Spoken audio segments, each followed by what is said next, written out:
Hey everyone, I wanted to go over some tips and examples of what it should look like when we write on the web. And this is really important for a couple of reasons. Mainly because when you get your first job in TV news, you are going to be responsible not only for a broadcast product, which is what we spend the majority of the time on in this class, you will also be responsible for turning a story for the web at the same time. So this class is called Writing for Electronic Media. The web definitely falls under electronic media. So I want you to keep all this in mind. I know we've talked a lot about how the differences between broadcast and print style writing for the web is much more similar to print style. So I don't want you to just completely do away with everything you learned in 1313. It's still incredibly important, and you need to learn how to balance those two styles, which hopefully you will have down pat by the end of this class. So today we're going over some tips for writing for the web. First, I want to start with a warning, and you may see that's a shovel. So there is something called shovelware, which you may have heard this term before, but it's when you take something and just kind of shovel it onto something else.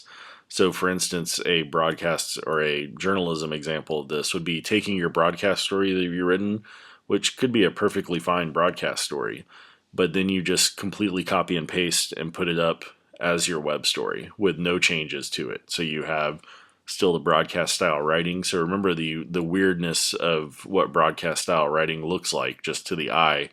Imagine what that looks like as a reader. So avoid shovelware at all costs. The web story counts 25% of each of your main story grades. If you have shovelware, meaning you just took your broadcast story and copy and pasted it and just changed it from uppercase to lowercase, you will get very little, if any, credit for that. You have to make an effort to actually convert your story from broadcast story to a web story, and hopefully today you're going to see some ways to do that. So avoid shovelware at all costs. When we write for the web, we use our inverted pyramid style. So if you remember from 1313, the inverted pyramid style is you try to put as much important information up top as you can, and then you work your way down with less and less important stuff until you eventually just run out of information. We do this for a couple of reasons. One, because if you remember from 1313, readers on print style, they may not read the whole story, so you need to give them as much of the information up top as you can in case they head out and don't finish the story. Now, when you compare that to broadcast, remember we have a beginning, a middle, and an end. So that is obviously one main difference. With inverted pyramid, very much the who, what, when, where, why, and how needs to be as high up in the story as possible. One sentence leads, but they will be a little bit lengthier, probably 30 words, so you have more room to play with. Now, this doesn't mean I want incredibly long stories on the web. They don't have to be 1,000 words. I'm looking for something short, concise, to the point, but that is still written in the proper style. So don't take anything I say today as meaning I want these grand, long-form stories on the class blog. I don't. I just want the complete story written in the proper web style. This is an example of a web story. If you look right here, we start with a headline. We've got some social sharing buttons up here, which you don't have to worry about those. They'll already be on the blog. But notice that the paragraphs are really short and simple. So that is similar to broadcast writing. You remember we have short, simple sentences in broadcast writing. It's really the same for the web, and you want to keep it that way because you don't want large blocks of just gray text.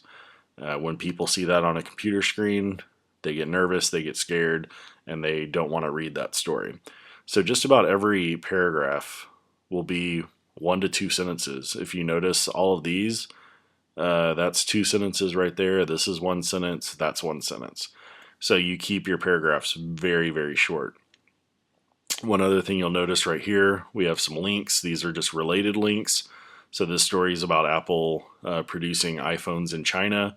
So we've got some links about the Chinese economy. We've got a Q&A here, more multimedia. We've got a quote here, which that would be a soundbite in broadcast writing. And then we've got some more text and another link. Another difference, we'll have an image here. Every one of your broadcast stories for the web will have an image that you have shot yourself. So make sure you take good pictures when you're out getting the sound for your stories and doing the research on your stories. And you have to have at least one link in every story. CNN and USA Today also utilize these story highlights. I don't require you to do those, but just notice that as another element that you may possibly see when you're looking at web stories. So there are some things you can do to make your stories more readable on the web. Like I just mentioned, it's really important to chunk your information. Just think about how you read stories on the web yourself. We scan. We don't necessarily read from top to bottom. Our eyes get caught on things. So you might see the headline and then see the image and then see the links, and you're not necessarily reading from point A to point B. So keep that in mind when you're producing a story for the web. We want to keep those paragraphs really short. And like I said, long paragraphs in web writing just look like they'll take way too long to read, and you're going to lose reader interest immediately. One of the other big things we use on the web are subheads, bullets, and bold font. Like I see here on the screen, text on text just looks really boring, so we use these to kind of spice it up and to keep the reader interest. Subheads are really good if you have a paragraph or two of something and then you're kind of segueing into a new topic. Throw a subhead in there, a subheadline, and that lets the reader know, okay, hey, this story is not all that intimidating because it's moving on to a new section right here. Bullets are another great way. If you have any list, especially, that list could be anything. It could be top travel destinations. It could be, the top 5 NBA teams. It could be just about anything. But anytime you have a list, look to bullet point those rather than just writing out the list with commas in a paragraph. So those bullet pointed lists can really break up text on the web. Really important step. Here are a couple of examples. If you see right here, typical web story from CNN, very short paragraphs, story's getting a little bit long, and then right here we've got a bold font subhead. So that breaks up all this text. This could really use an image. It could use something, because right here this text is getting a little long, but this subhead helps break that up. And then over here we have a nice list. So again, we could have written this in paragraph form. This could have been just a really boring paragraph with a lot of facts and figures, but instead we broke it down into a bullet pointed list, and it just breaks up the monotony of the text on the screen. So it's a really effective trick for writing for the web. A couple other things that are really important with the web: links. One of the beauties of writing on the web is we can send people elsewhere if we need to for more information, for other related stories. So you don't necessarily have to include every single little bit of information in your story, because you can link out to other things. And like I said, every one of your stories on the web will contain at least one link to other related information. In addition, photos just add a lot of life to web stories. Each one of your web stories will contain one photo that you took yourself. So always keep that in mind. In addition, I encourage you, I don't require you, but I encourage you to look for opportunities to use multimedia in your stories. If you want to shoot video, that's awesome. Audio, if you want to post your interviews, the raw sound that you get, if you want to put together a little podcast or a little pre-recorded audio of your story, that'd be great. Be creative, try things. If you have really creative multimedia, it could potentially lead to some extra credit on the story, but it has to really knock my socks off. So just putting 5 seconds of video that you shot outside of Old Main isn't going to do it. But if you really put some effort into multimedia and put it in your web story, I will definitely consider it for potential extra credit. When you're working with links, one very important to note: be very careful with the words that you use for the link. So you see here we've got a sentence that says Texas State University's Associated Student Government released its anti-solicitation proposal this week. Well, everything in the sentence is linked except for this week. That's incredibly too long. It hurts the eye to look at. You don't really know what it's leading to. Is that leading to the proposal itself? Is it leading to the Texas State website? Is it leading to the ASG website? We don't really know. So when you look at this second sentence, it's much easier to tell what that link is going to, which is really important. So as you see it now, Texas State University's Associated Student Government released its anti-solicitation proposal this week. Just anti-solicitation proposal is linked. Therefore, it is a very safe assumption that that is taking you to the anti-solicitation proposal itself. So be specific when you're going to use a link. Don't just use phrases like click here or here is more information on that. Utilize the link inside the sentence and find specific words that you can link that show your intent. So here are a couple more examples. Look at this first sentence there. The governor's voting record being linked, detailed a troubled history of siding with oil companies from other countries.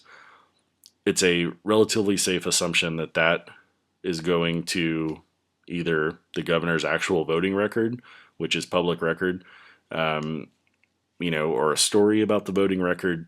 We have a couple options there, but you're fairly safe to assume that it's going to something related to the voting record. Now look at the second sentence. The governor said she is hell-bent on clearing her name and said she will do whatever it takes to earn back the trust of voters. We have the words hell-bent linked. What is that going to? We have no idea. Is that going to an angry video of her on YouTube? Is that going to somebody screaming? Is that going to an audio clip of her screaming? We have no idea, and you're now causing the reader at home to question whether that link is safe. Can I click on this at work? Is it going to be really loud audio? You're putting all kinds of doubt in the reader's head of not knowing what your story is about. So be very careful, be very specific in how you link your stories. A couple other key notes. Don't assume readers will chase every link. So I mentioned earlier that the beauty of links is you don't have to throw every nugget of information in your stories, but you still have to make sure the essential information is in your story. Don't leave really essential information to a link because they may not click that link, and then if that story doesn't make sense with that information, it's on you. Links also are used as attribution. So when you're using something as a source, link back to it. It enhances your credibility. It shows where you're getting this information, and it helps the reader know, okay, this reporter knows what they're talking about. This story is legit. I see it right here, and it helps, believe me. And finally, double check every link before you post. So when you go in and put in your links, after you post your story, the first thing you should do is go back and click on the link in that story. Make sure it goes to the page you meant it to go to. Because if you have a broken link in your story, that's not good. It hurts your credibility. It just looks poor, and you will get points deducted. So make sure you check every link and make sure that they're working properly.